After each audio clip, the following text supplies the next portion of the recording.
Dans une fratrie, c'est souvent dans l'enfance que les disputes vont bon train. Mais les Ciccone ont attendu d'être adultes pour jouer à Clash Clash. On n'est jamais trahi que par les siens chez les Ciccone, on en sait quelque chose.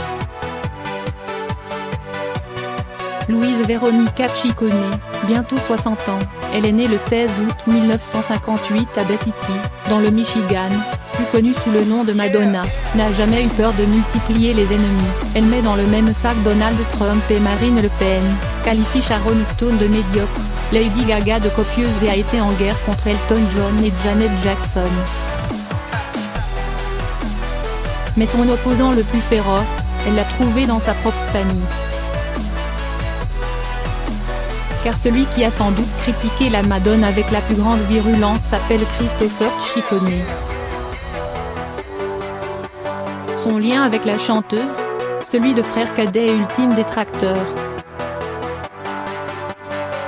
Pourtant, entre eux, tout avait bien commencé.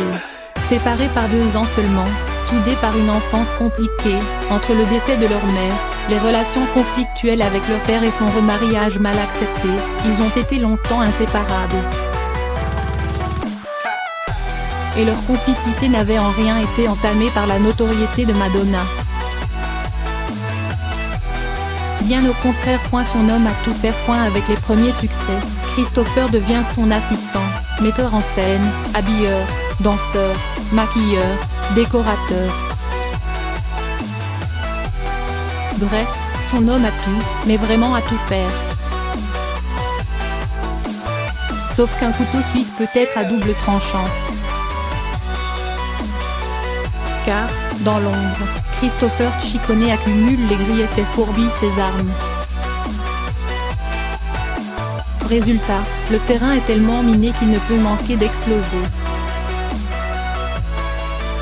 En cet été 2008, à Los Angeles, toutes les rédactions People sont agitées par un même sujet, le frère de Madonna va sortir un livre vérité. Les journalistes trépignent à l'idée de découvrir ce qu'il va balancer. Et ils ne seront pas déçus.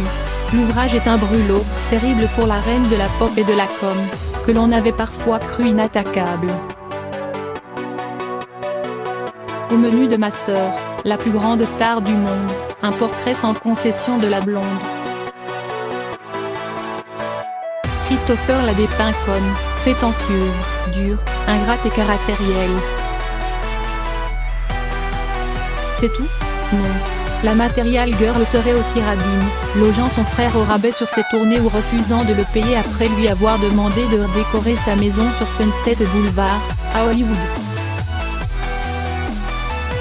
Un règlement de compte en bonne et due forme qui terrasse évidemment Madonna, alors en pleine séparation d'avec Ricci. Furieuse, elle exige de ses proches qu'il boycotte son frérot. Tout en assistant, impuissante, à la tournée promotionnelle de celui-ci, qui la dézingue avec méthode sur les plateaux de télévision du monde entier. Entre eux deux, les ponts sont coupés, et l'ancien confident de Madonna est désormais son meilleur ennemi. Que je sois mort ou vivant, elle n'en a rien à foutre. Mais, au rayon des déballages fraternels, l'avenir lui réserve encore quelques mauvaises surprises. Le coup vient cette fois de son frère aîné, âgé de 2 ans de plus qu'elle. Au début des années 2010, Anthony Ciccone fait à son tour son apparition dans les médias. Et l'on découvre un quotidien complètement différent de celui de la diva. Anthony confie être SDF et dormir sous un pont de Traverse City, dans le Michigan. Je n'ai pas de revenus, je fais des choses comme récupérer des bouteilles et des canettes, reconnaît-il. Alcoolique, Anthony dit avoir sombré après le départ de sa femme, dépressive, avec leur fils.